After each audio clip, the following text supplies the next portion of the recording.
नमस्कार, मैं हूं श्वेता सिंह और आप देख रहे हैं आज तक। उमा भारती इस समय हमारे साथ हैं। 22 जनवरी को प्राण प्रतिष्ठा होनी है। राम मंदिर जो बन रहा है भव्य, वहां पर प्राण प्रतिष्ठा, श्री रामलला की मूर्ति वहां पर लगेगी। अभी सब प्रतीक्षा कर रहे हैं कैसे दिखेंगे रामलला। और इस सब के बीच मंदिर आंदोलन में जिनकी बहुत बड़ी भूमिका रही, उमा भारती जी इस समय हमारे साथ हैं। बहुत बहुत स्वागत है आपका उमा जी।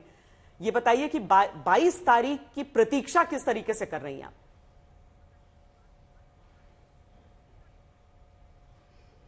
मुझे राम जन्मभूमि न्यास की तरफ से फ़ोन आया था कि आपको 22 को नहीं 18 से आना है। तो मैं तो 18 से ही अयोध्या में होंगी। और अयोध्या की प्रतीक्षा की जहाँ तक बात है, तो मैं इस दिन की प्रतीक्षा तो तब से कर रही हूँ जब मैं 12 साल की थी। और रामचंद्र दास परमहंस जी ने मुझे अयोध्या में वो जगह दिखाई थी जहाँ ताला पड़ा हुआ था और रामलला की पूजा के लिए, पूजा करते समय पुजारी के लिए ताला खोल दिया जाता था। तभी मुझे लगा था कि हिंदू समाज का कितना बड़ा अपमान है और ये उनके साथ में कितना बड़ा अन्याय है कि वो अपने इष्ट की, अपने आराध्य की जन्मभूमि पर पूजा नहीं कर पाते हैं। तभी से मेरे हृदय में एक आग जली थी। और इसलिए जब मैं राम जन्मभूमि आंदोलन से जुड़ी थी, विश्व हिंदू परिषद ने मुझे जोड़ा था, आगे बढ़ो जोर से बोलो, जन्मभूमि का ताला खोलो। उसके बाद जो पहला शिलान्यास कार्यक्रम हुआ था, फिर जब पहली कार सेवा हुई है जिसमें कि अशोक सिंघल जी घायल हो गए थे और वासुदेव अग्रवाल हलवाई की जो दुकान किए थे अयोध्या में, उनको केसरिया पताका ढांचे पर फहराते हुए गोली मार के नीचे गिरा दिया गया था। उनका परिवार अयोध्या में ही रहता है और मैं हमेशा अयोध्या जाके उस परिवार से मुलाकात करती हूँ सरयू के किनारे से जब लौटती हूँ। तो उस समय पर मैं बहुत व्याकुल हो गई थी। हम लोग बांदा की जेल में थे और हमारे साथ सुमित्रा जी, वसुंधरा जी, जयवंतीबेन मेहता जी, ये सब एक गेस्ट हाउस को जेल का दर्जा देके उसमें रखा गया था। लेकिन मैं सिर मुड़वा के, वेश बदल के भाग गई थी अयोध्या से और बांदा से और जेल से। और कर्फ्यू में से पता नहीं हम कैसे निकल गए और मैं 1 नवंबर को सुबह अयोध्या पहुंच गई थी।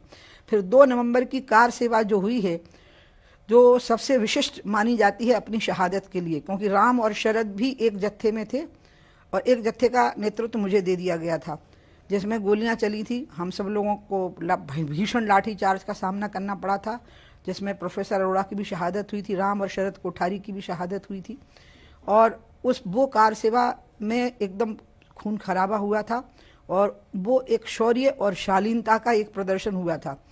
फिर 6 दिसंबर की घटना हुई थी और संयोग से 6 दिसंबर की घटना के समय पर भी मुझे अडवाणी जी ने कहा कि किसी तरीके से तुम इन कार सेवकों को नीचे आने के लिए कहो।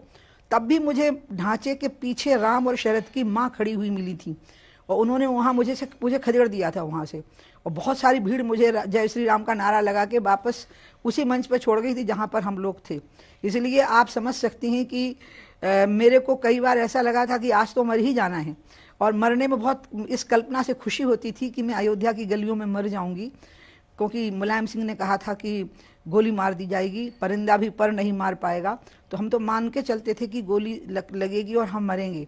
और हमें कितना आनंद होगा कि हमारे पूर्वजों को और हमारे देश को गर्व होगा कि हम राम के नाम के लिए शहीद हो गए। तो आप मुझे सोच लीजिए कि मैं जिंदा हूँ और मैं 22 जनवरी को वहाँ मौजूद होंगी और रामलला से मुलाकात करूंगी, तो मुझे जो आनंद होगा उसके लिए शायद किसी भी भाषा में कोई शब्द नहीं है मेरे पास। बिल्कुल उमा जी, आपने इतना लंबा संघर्ष देखा राम मंदिर निर्माण के लिए और कहा जाता था कि हमेशा लोग कटाक्ष करते थे कि बीजेपी वाले जब बोलते थे मंदिर वहीं बनाएंगे लेकिन तारीख नहीं बताएंगे। अब तो तारीख भी आ गई है, मंदिर निर्माण भी हो गया, भव्य निर्माण भी हो गया। 22 तारीख को प्राण प्रतिष्ठा भी होने वाली है और आप पहुंच भी रहे हैं। लेकिन उमा जी, सबसे बड़ी बात यह है कि आपने पूरा नजारा उस वक्त देखा, जो आंदोलन हुआ, पूरे आंदोलन से आपने भी निकटता से देखा। लेकिन आपने एक बार कहा था जब आप मंत्री थी कि मंत्री पद तो क्या, आप फांसी पे भी लटकने को तैयार है राम मंदिर के लिए। तो अब वो दिन आ गया है, तो किस ढंग से उसको आप, अपना सपना पूरा हो रहा है, किस ढंग से देखती हैं उस पूरे सपने को पूरा होते हुए अपनी आंखों से? और आप जो विपक्षी पार्टियां सवाल उठा रही हैं कई तरह के जाने को लेकर के, उसको क्या कहेंगे आप?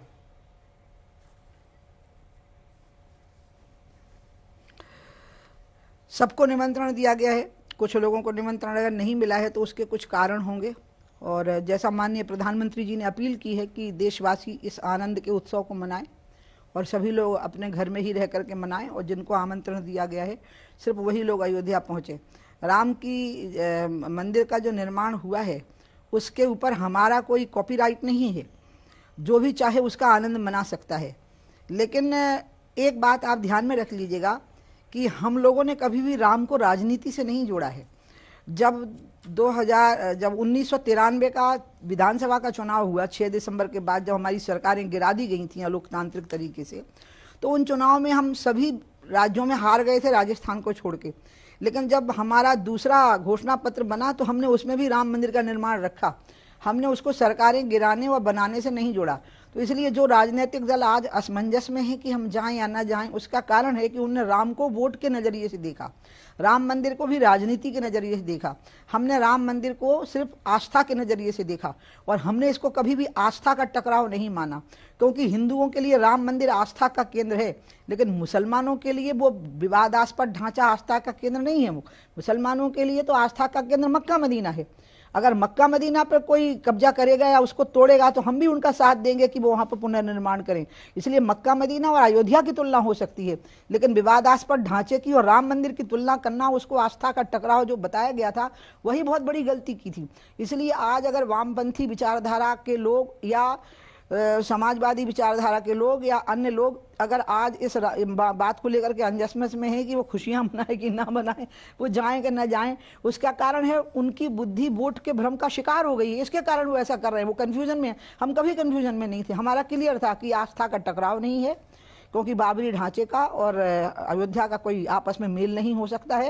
ये मक्का मदीना की तरह और वेटिकन सिटी की तरह, जैसे ईसाइयों का वेटिकन सिटी है, मुसलमानों का मक्का मदीना है, वैसे ही हमारी अयोध्या है। इसके लिए इसी भाव से इसको देखा जाना चाहिए।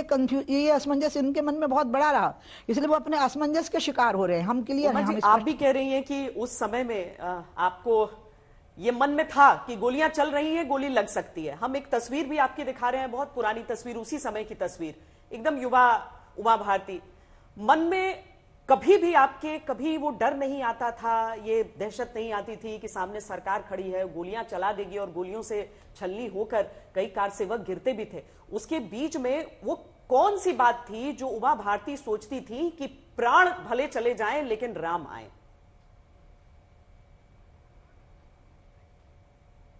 कारगिल में जब हमारे सेना के जवान चढ़े थे पहाड़ों पर, कारगिल की पहाड़ियों पे, तो उनका बचना चमत्कार था और उनकी शहादत स्वाभाविक थी, क्योंकि वो नीचे से ऊपर की ओर जा रहे थे और वो जो थोड़े मुट्ठी भर गिने हुए लोग थे वो पहाड़ और चट्टानों की ओट में थे।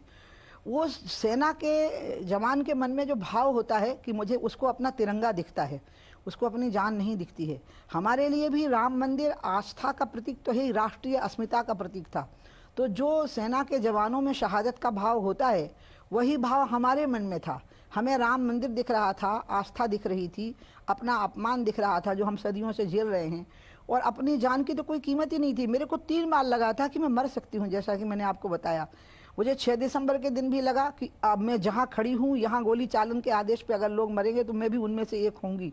जब मुझे ढांचे के पीछे भेजा गया आडवाणी जी के द्वारा कि कार सेवकों को मनाने की कोशिश करो, वहाँ कभी भी गोली चालन का आदेश हो सकता था, क्योंकि तब तक कल्याण सिंह की सरकार डिसमिस नहीं हो पाई थी। फिर थोड़ी देर के बाद उनकी सरकार डिसमिस हो गई थी। मान लीजिए सरकार डिसमिस होते ही गोली चालन का आदेश हो जाता, क्योंकि पैरामिलिट्री फोर्सेस का मूवमेंट शुरू हो गया था। इसी प्रकार से 2 नवंबर की कार सेवा को तो मैं लीड ही कर रही थी, जिस दिन केसरिया पताका द्वारा फहराई गई है और राम जन्मभूमि आंदोलन अपनी पराकाष्ठा पर पहुंचा है। मुलायम सिंह की सरकार गिरी है, बीपी सिंह की सरकार गिरी है। उस समय पर भी ये स्वाभाविक था कि मुझे मर जाना था। मुझे आश्चर्य है कि मैं जीवित हूँ, और उस मर जाने के लिए तो स्वाभाविक रूप से हम तैयार ही हैं। एक बात हम हमेशा ध्यान रखनी पड़ेगी कि जैसे हमारी जन्म की तारीख तय है ना, वैसे हमारी मृत्यु की तारीख तय है। इसलिए अयोध्या की गलियों में मर जाना, इससे बड़ी बात और क्या हो सकती है। तो इसलिए हमें तो मृत्यु से बड़ी चीज दिख रही थी, आस्था के संरक्षण के लिए प्राणों का त्याग का सम्मान हमें मिलेगा। मतलब मरना एक सम्मान का विषय था, जीवित रहना आत्मग्लानि का विषय था। बहुत लोग मर गए और मैं जीवित रह गई हूँ, इससे मुझे ग्लानि हुई थी। मर जाने का मुझे नहीं पता ना आत्मा का क्या होता है, वो क्या फील करती है, लेकिन यूँ कह सकती हूँ मर जाने के बाद अगर मुझे फीलिंग आती तो यही आती कि अरे कितने गर्व का काम हुआ है। तो मेरे लिए जिंदा रहना ग्लानि का विषय रहा था बहुत दिनों तक। मैं आपको बताऊं कि मैं जीवित क्यों बच गई। बिल्कुल उमा जी, लेकिन आपकी 2 तस्वीरें आज तक आंदोलन से लेके आज तक बहुत दिखाई देती है चर्चा में रही। एक तो बाल कटे हुए आपको लंबे बाल बहुत पसंद थे, लेकिन आपने बाल कटवा लिए थे, उसके पीछे की कहानी क्या है? दूसरा, मुरली मनोहर जोशी के पीछे खड़ी हैं आप, उनके कंधे पे हाथ रखा हुआ है, उसकी क्या कहानी है? क्योंकि पहले भी आप बता चुके हैं, लेकिन आज क्योंकि वक्त है इन सब बातें करने का, तो इन दो चीजों के बारे में बताइए। एक तो मुरली मनोहर जोशी की फोटो के बारे में जो उनके साथ खड़ी है, और एक बाल कटवाने के पीछे की कहानी। बाल कटवाए नहीं थे, मुड़वाए थे। पहले मैं मुंडन से शुरू करती हूँ। क्या हुआ कि जब 31 अक्टूबर 1990 की पहली कार सेवा हुई, जिसमें अशोक जी घायल हो गए और वासुदेव अग्रवाल जी को गोली मार के ऊपर ढांचे से ही हाथ में केसरिया पताका लगाते समय गोली मार के नीचे गिरा दिया गया, और भी कुछ कार सेवक मर गए। तो मैं बांदा की जेल में थी, तो मुझे बहुत छटपटाहट हुई कि मैं पूरे देश में सालों से घूम करके कार सेवकों का आह्वान की, और वो अयोध्या पहुंच गए और मैं यहाँ जेल में VIP ट्रीटमेंट का आनंद ले रही हूँ। तो मैंने तुरंत एक बाल मुड़वाने वाले बुलवाए, और वो बाथरूम के दरवाजे से अंदर आए, उस रेस्ट हाउस जो मतलब जेल को दर्जा जिसको था, और मैं लड़के के वेश में मुंडन करा के और रात में निकल गई 12 बजे। कर्फ्यू लगा हुआ था, लेकिन पता नहीं क्यों हमने बैरियर अपने हाथ से उठाए हर जगह पुलिस के, और हम सीधे सुबह अयोध्या पहुंच गए। और जब अयोध्या पहुंचे तो वो जो तस्वीर आपने देखी वो 6 दिसंबर की है, और मेरा मुंडन जो हुआ था वो हुआ था नवंबर 1 को रात को बांदा में। दोबारा जो आपने मुझे सिर मुड़ा हुआ देखा है वो तो मेरे संन्यास लेने के बाद, क्योंकि मैंने उसके बाद संन्यास की दीक्षा ली थी। तो जब भी मैं सिर मुड़वाती हूँ कोई घटना हो जाती है, तो मैंने उसमें भी जब अपना सिर मुड़वाया अमरकंटक में, और उसके बाद मुझे सीधे अयोध्या से बुलावा आ गया कि 1 दिसंबर को आप आ जाइए, 6 दिसंबर को कार सेवा होनी है। अभी भी मुझे राम जन्मभूमि न्यास ने यही कहा कि अरे आपको तो 5 दिन पहले से आने की आदत रही है, तो आप 22 को नहीं, आप 18 को आइए। अब मुरली मनोहर जोशी जी की जो देखिए, सिर मुड़वाना बहुत छोटी बात है, मैं तो सिर कटवाने के लिए तैयार थी ना। मैंने आपको कहा ना कि मैं सिर कटवाने के लिए तैयार थी। बाल मुड़वा देना, मुंडन करवा लेना, ये कहाँ से बड़ी बात है? बड़ी बात तो सिर कटवा लेने की भी नहीं लग रही थी मुझे, तो वो तो बड़ी बात थी ही नहीं। बड़ी बात तो ये थी कि बांदा की जेल से मैं निकल भागी, बांदा के अधिकारियों को पता नहीं लगा, और फैजाबाद के पत्रकारों ने बांदा के अधिकारियों को फोन करके पूछा उमा भारती कहाँ, उन्होंने कहा जेल में है। तो पत्रकार, क्योंकि तब तो मोबाइल नहीं थे ना, लैंडलाइन पे पूछा तो उन्होंने बताया वो तो हमारे सामने है, वो कार सेवकों के जत्थे का नेतृत्व कर रहे हैं यहाँ पर। ये स्थिति थी। तो 1 दिन पहले हमारे कागज बना दिए गए कि उनको रिलीज कर दिया गया था, फेक कागज, और उसके बाद मुलायम सिंह जी की सरकार ने अपनी सरकार गिरने से पहले उन लोगों को ट्रांसफर कर दिए सबके। जो दूसरी बात आप बता रहे हैं वो तो तब की घटना है जब मंच के ऊपर मुरली मनोहर जोशी आए, और मैं उनकी, वो मुझे मुनिया ही बोलते हैं, तो उनको मैं पीछे से आई और मैंने उनका अभिवादन किया, तो उनने मेरे दोनों हाथ आगे से पकड़ लिए। लेकिन वामपंथी पत्रकार और फोटोग्राफर वहाँ बहुत बड़ी संख्या में थे। उन दोनों आप लोग नहीं थे ना, प्राइवेट मीडिया नहीं था, सारा मीडिया या तो सरकारी था, और सरकारी मीडिया में भी अधिकतर तंत्र वामपंथी और हिंदू विरोधी विचारधारा से प्रभावित था। इसलिए उन्होंने पूरा नहीं दिखाया, वो नीचे का हिस्सा नहीं दिखा रहे हैं कि मुरली मनोहर जी बैठे हुए हैं और मैं पीछे खड़ी हुई हूँ, उनके गले में दोनों हाथ डाले हुए हूँ, और हम प्रसन्न होकर के सामने देख रहे हैं।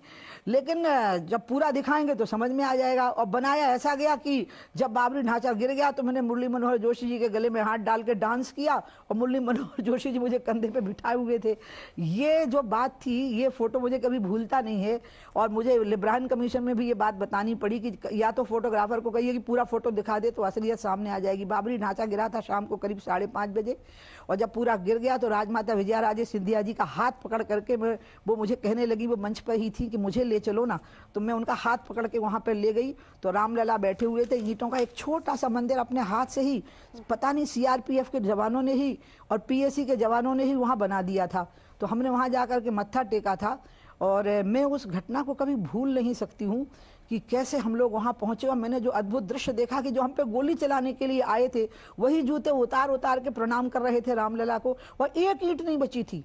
देवराहा बाबा कह के गए थे अशोक जी सिंघल को, मुझे अशोक जी सिंघल कहा करते थे कि उमा जी एक एक ईंट नहीं बचेगी, क्योंकि वो कह के गए थे देवराहा बाबा हमारे अशोक जी सिंघल को कि बच्चा एक एक ईंट उठा के ले जाएंगे लोग यहाँ की, ये ढांचा गिराने के लिए मिसाइलें लगाने की जरूरत नहीं पड़ेगी। और उस दिन सचमुच में एक एक ईंट उठा के कार सेवक जो 1-1.5 लाख वहां जमा थे वो उठा के ले गए थे। और जब हम वहां पे गए तो एक छोटा सा चबूतरा बचा था और रामलला वहां विराजमान थे। और उसके बाद तो मेरी रामलला से फिर बहुत बातें होती रही हैं। मैं राजमाता जी को भी रामलला जी के पास में ले गई थी, और वो दोनों बातें मैंने आपको बता दी हैं, लेकिन दोनों बातों में समानता ये है कि शौर्य था, आनंद था और बलिदान की परंपरा के निरंतर प्रवाह को बनाए रखने की मेरी तो चरम आकांक्षा थी। बताइए तो इससे बड़ी बात और क्या हो सकती है चतुर्युगी में, चारों युगों में, कि मुझे वहां मर जाने का मौका मिलता। और मैं बहुत दिनों तक आत्मग्लानि से पीड़ित रही थी, राम और शरद को गोली लगी, मुझे गोली क्यों नहीं लगी, मैं क्यों नहीं मरी अयोध्या की गलियों में। उमा जी, वर्तमान की बात करने से पहले, उस भव्य राम मंदिर की बात करने से पहले थोड़ा सा एक और मैं आपको पीछे ले जाना चाहती हूँ। हालांकि वो तस्वीर हम अभी दिखा रहे हैं और वाकई आप एक लड़के की तरह ही इसमें दिख रही हैं, सर मुंडवाकर, और वहां पर जो आप कह रही हैं कि जेल से चली गई वहां। तो लेकिन देखिए, आप बहुत सारी बातों को ना खुलकर हमेशा से कह देती हैं और इस कारण बहुत सारी समस्याएं भी आपको अपने पूरे जीवन काल में रही हैं, अपनी राजनीति में भी रही है। केवल गोलियों का खतरा नहीं था, जो अदालती कार्रवाई चल रही थी आपके खिलाफ, आप अड़ जाती थी कि मतलब बेल भी नहीं चाहिए, मतलब राम, गंगा और तिरंगा के लिए मैं कुछ भी कर सकती हूं। अब जब पीछे मुड़कर आप देखती हैं तो कोई ऐसी चीज जिसको लेकर अभी भी आपको कुछ मन में लगता है?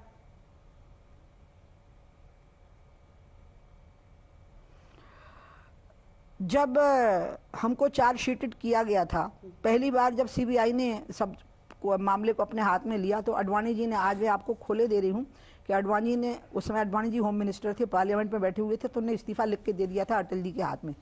तो मैं पीछे ही बैठी थी, तो मुझे समझ में आ गया था कि अभी अभी जो सवाल जवाब हुआ है पार्लियामेंट के अंदर, वो क्वेश्चन के आंसर में ये बात गई है, जो अनस्टार्ट क्वेश्चन था कि हम लोग मतलब सीबीआई के लोग हमें अपराधी मान के और हमको हमारी चार्जशीट तैयार करेंगे। तो उस समय पर मुझे याद है, जैसे अडवाणी जी ने एक स्लिप अटल जी के हाथ में दी, प्रधानमंत्री जी के, तो मैं तुरंत समझ गई कि अरे अडवाणी जी का इस्तीफा है, क्योंकि अडवाणी जी कभी पदलोलुप नहीं रहे। तो मैं भी पीछे ही थी, तो उनके पास गई, मैंने कहा इस्तीफा आपका अकेले नहीं होगा, मेरा होगा। तो अडवाणी जी ने तुरंत फिर अटल जी ने वो वापस ले लिया और अडवाणी जी को दिया, और अडवाणी जी ने उसको फाड़ के फेंक दिया। तब मैंने असमंजस की स्थिति पैदा की थी। इसी प्रकार से 2017 में जब हमारी सरकार बन गई उत्तर प्रदेश में, तब सीबीआई ने हमको चार्जशीटेड किया और हमें अपराधी माना। तो मुझे लगा कि हमारी आस्था को ही कटघरे में खड़ा कर दिया, मतलब राम की जो भक्ति है वो अपराध की श्रेणी में आ गई। तो उस समय पर भी अगर आपको याद हो तो मैंने दोनों हाथ उठा के कहा कि मंत्री का पद क्या, प्रधानमंत्री का पद क्या, इंद्रासन का पद क्या, भगवान के लिए जेल जाना, भगवान के लिए फांसी पर चढ़ना, ये तो बड़े गौरव की बात है। और ये बात कहते समय मुझे ये ध्यान नहीं रहता है, क्योंकि मेरे अंदर जो हिंदुत्व का भाव है, जो राष्ट्रवाद का भाव है, जो राम के प्रति आस्था है, वो भाजपा की देन नहीं है, वो मेरे अंदर पहले से है। मैं 12 साल की उम्र में जब मेरे अंदर वो आग जली थी कि हमारा इतना अपमान क्यों, तब मैं भाजपा से मेरा कोई संबंध नहीं था। हाँ, संघ की किसी कार्यक्रम में मैं जरूर कभी कभी मुख्य अतिथि के तौर पे, क्योंकि मैं तो 8 साल की उम्र से ही डिस्कोर्सेस देने लगी थी, तो मुझे बुलाया जाता था। इसलिए मैं आपको ये स्पष्ट कर दूं कि मेरे अंदर जो राम भक्ति का भाव है, राम जन्मभूमि आंदोलन में जो मेरी भागीदारी है, उसमें भाजपा का कोई योगदान नहीं होता था। भाजपा का योगदान यही होता था कि मुझे एक प्लेटफॉर्म मिल गया था अपनी बात को व्यापक तौर पर कहने का। इसलिए मुझे इसकी परवाह नहीं रहती थी कि पार्टी पर इसकी क्या प्रतिक्रिया होगी, पार्टी के लोग किस असमंजस में पड़ेंगे, हमारी सरकार किस असमंजस में पड़ेगी। क्योंकि हमने तो यही सीखा है दीनदयाल उपाध्याय जी से, हमने यही सीखा है अन्य अपने विचारधारा को चलाने वाले महापुरुषों से, कि खुद से बड़ा देश, खुद से बड़ा दल और दल से बड़ा देश होता है।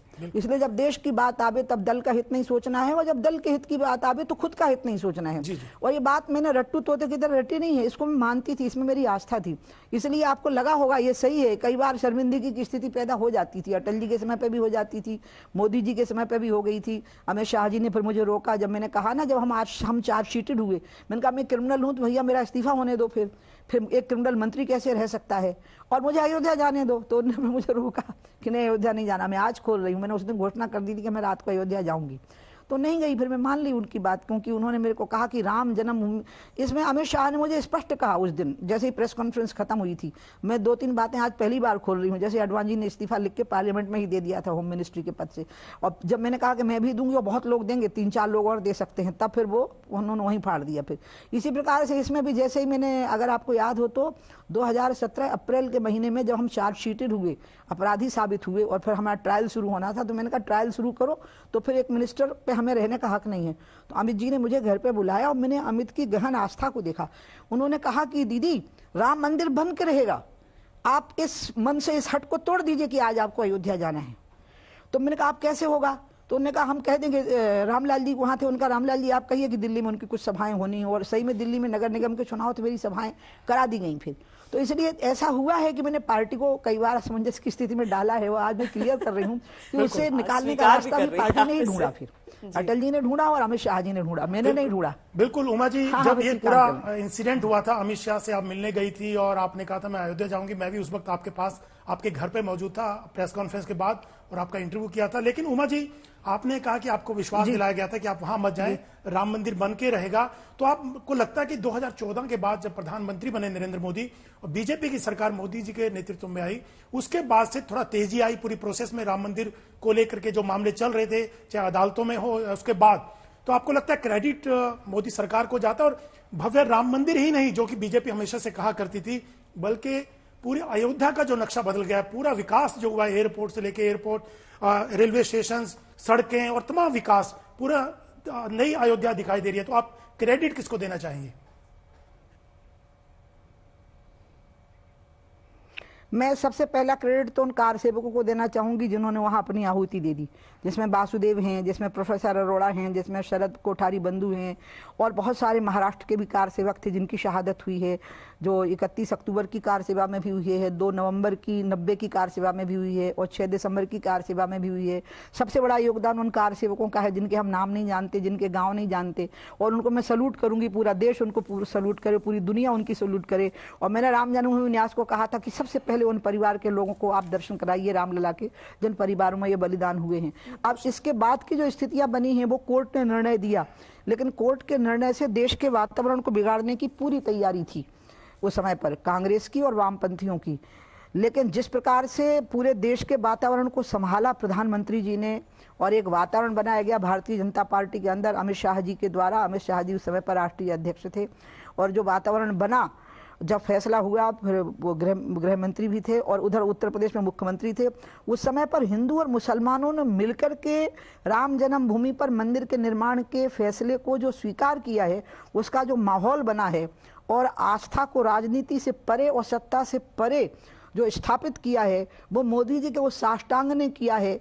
जब वो रामलला के शिलान्यास के पहले, मंदिर के शिलान्यास के पहले, जब वो साष्टांग दंडवत कर रहे थे, तो 2 प्रधानमंत्रियों का अंतर समझ में आ गया था।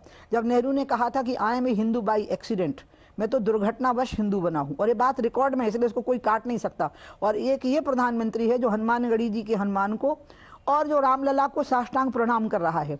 और उनका भाषण इतना संयमित था, मैं आपको बताऊं, जब वो भाषण दे रहे थे तो मैं बैठी हुई थी कि हे भगवान, आज मेरे प्रधानमंत्री के मुंह से क्या निकलने वाला है। उस प्रधानमंत्री के उस भाषण में ना अहंकार था, ना दूसरों को नीचा दिखाने की आकांक्षा थी। ये सारी चीजों ने एक ऐसा माहौल बनाया, पूरी बीजेपी के कार्यकर्ताओं को भी जिस तरह से सचेत रहने को कहा गया कि कोई विजय का उल्लास मत मनाइए, और संघ के स्वयंसेवकों को भी जिस प्रकार से निर्देश दिए गए, ना मुसलमानों में नीचा सिर करने की बात आई, और ना हिंदुओं के अंदर ऐसा प्रसन्नता तो आई, लेकिन अहंकार नहीं आने दिया गया। ये जो पूरी व्यवस्था और जो पूरा वातावरण था और जो पूरा लॉ एंड ऑर्डर था उत्तर प्रदेश का, उसका क्रेडिट योगी को जाता है। और जो वहाँ विकास हुआ है उसका क्रेडिट योगी और मोदी को जाता है, और जो पूरे देश में शांति का वातावरण रहा उसका क्रेडिट अमित शाह को जाता है। अमित शाह कम बोलने वाले गूढ़ और गहरे व्यक्ति हैं, और जब जब मुझे अयोध्या याद आती है, मुझे अमित शाह याद आते हैं। जब भी अयोध्या पर कोई बात बनती है तो मुझे भूलता नहीं कि उन्होंने कहा कि दीदी राम मंदिर तो बन के रहेगा, लेकिन आज आप अपना हट छोड़ दीजिए बस जाने का। और जब कोर्ट का फैसला आया तब तक जो संयम बरता है हमारे प्रधानमंत्री ने, हमारे गृह मंत्री ने, और फिर जिस प्रकार से फैसले के बाद अयोध्या की तैयारियां हुई हैं, उसमें केंद्र और राज्य सरकार का जो सहयोग रहा है, इसका वास्तव में अभिनंदन होना चाहिए। मैं आज तक के माध्यम से फिर एक बात कहूंगी पूरे देशवासियों से कि देखिए, राम भक्तों को तो खुशी होनी ही है, लेकिन मुसलमानों के लिए खुशी का विषय इसलिए है क्योंकि देश से तनाव समाप्त हो गया। इतना तनाव पैदा कर दिया था मुसलमानों के अंदर, इतना असुरक्षा का बोध पैदा कर दिया था कि अगर ये ढांचा गिर जाएगा तो तुम्हारी सारी मस्जिदें गिरा दी जाएंगी। ये भय था, ये तनाव था जो वामपंथियों ने और कांग्रेसियों ने पैदा कर दिया था, और उस विवादास्पद ढांचे के साथ उनके अस्तित्व को जोड़ दिया था कि ये तुम्हारे एग्जिस्टेंस का सिंबल है, तुम्हारे अस्तित्व का प्रतीक है। लेकिन हकीकत ये रही कि इस देश में दंगे नहीं हुए, जिन राज्यों में पहले दंगे होते थे, दंगे के लिए ही जो राज्य जाने जाते थे और दंगा ही जिनकी राजनीति को रोटियां पकाता था, उन राज्यों में दंगे नहीं हुए, आपस के संघर्ष नहीं हुए, आपस की लड़ाई नहीं हुई, और शांति से मंदिर के निर्माण का समय आ गया। ये सबके मन में भय था कि कहीं पर किसी तरह का कोई सांप्रदायिक तनाव न हो जाए, लेकिन अच्छी तरीके से शिलान्यास का जो पूरा कार्यक्रम है वो संपन्न हुआ था। उमा जी, उस समय की जब हम आपके भाषण देखते हैं, उन बातों को सुनते हैं, आपके बहुत नारे भी लगाए जाते थे, आप लीड करती थी, पूरी जो सारे लोग, जो सारे राम भक्त आगे की ओर बढ़ रहे थे, क्या उनमें से कोई नारा आपने गढ़ा भी था?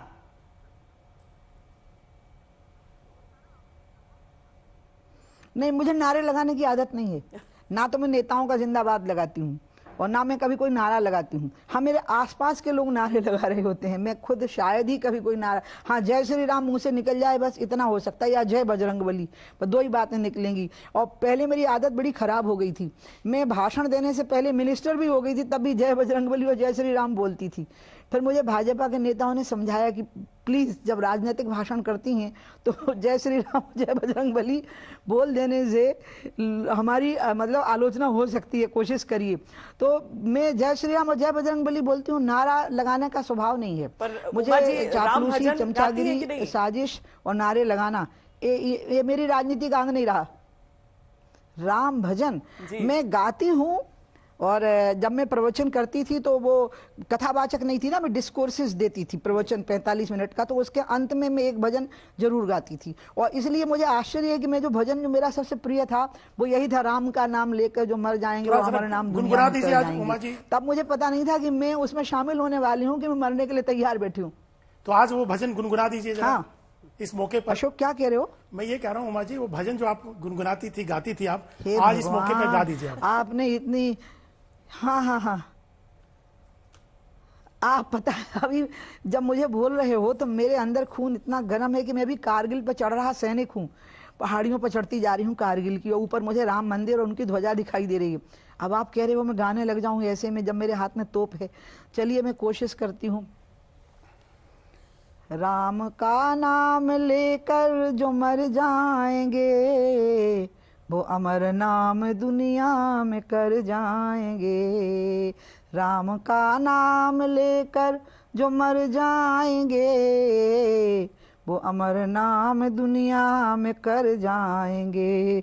गाना बहुत मुश्किल होता है, तोप हाथ में है, शहादत की भावना है, और आप मुझे गाने को कह रहे हो। मैं क्योंकि वो भावना वापस लौट आई है, क्योंकि अभी मथुरा काशी बाकी है ना, अयोध्या तो पहली झांकी है।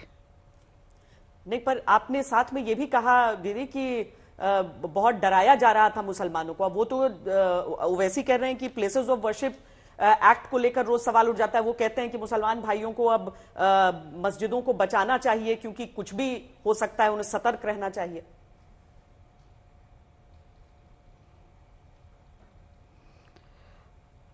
उनकी तो राजनीति ही इसी पर चलनी है, और वो डराएंगे नहीं तो उनको लगता है कि उनकी राजनीति चलेगी नहीं। उनकी राजनीति समाज में भय पैदा करना, मुसलमानों को डरा करके रखना, और डरा करके उनके अंदर आक्रामकता पैदा करना।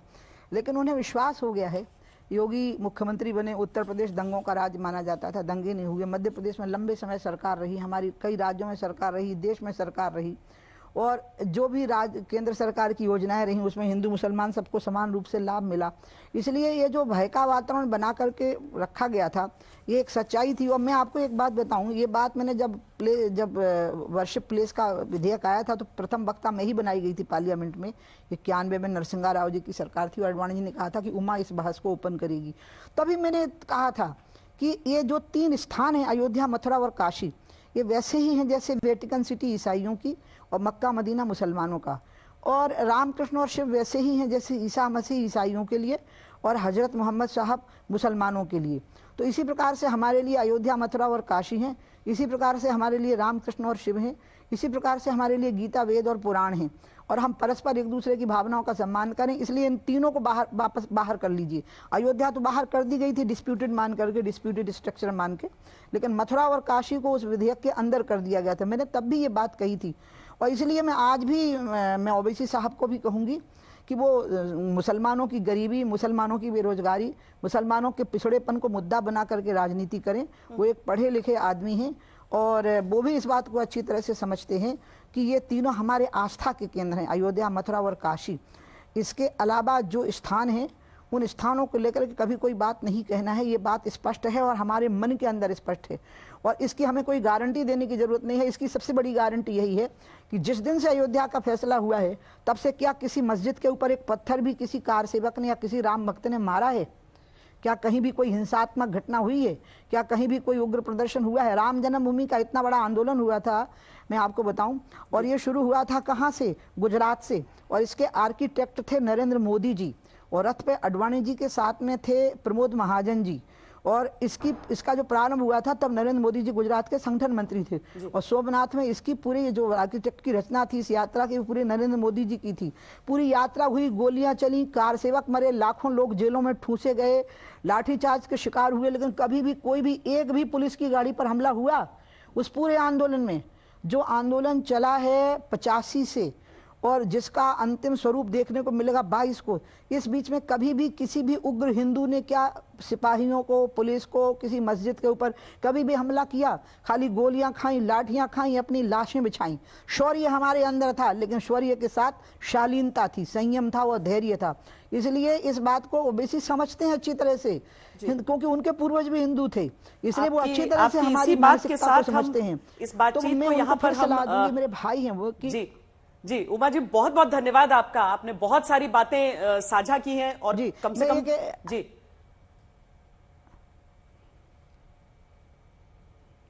मैं ये कह रही थी कि मैं मुस्लिम नेताओं से अपील करूंगी कि आप मुसलमानों के आर्थिक पिछड़ेपन को आधार बनाइए। उनको डरा डरा करके राजनीति करेंगे तो एक डरा सहरा समाज, सहमा समाज जो है वो कभी प्रगतिशील और विकास के फ्रंटल लाइन पे नहीं आ पाएगा। आप डराने की राजनीति मत करिए, उनके पिछड़ेपन की राजनीति करिए। आपकी इसी बात के साथ हम अंत करते हैं अपनी इस बातचीत का। बहुत बहुत धन्यवाद उमा जी, हमसे बातचीत करने के लिए।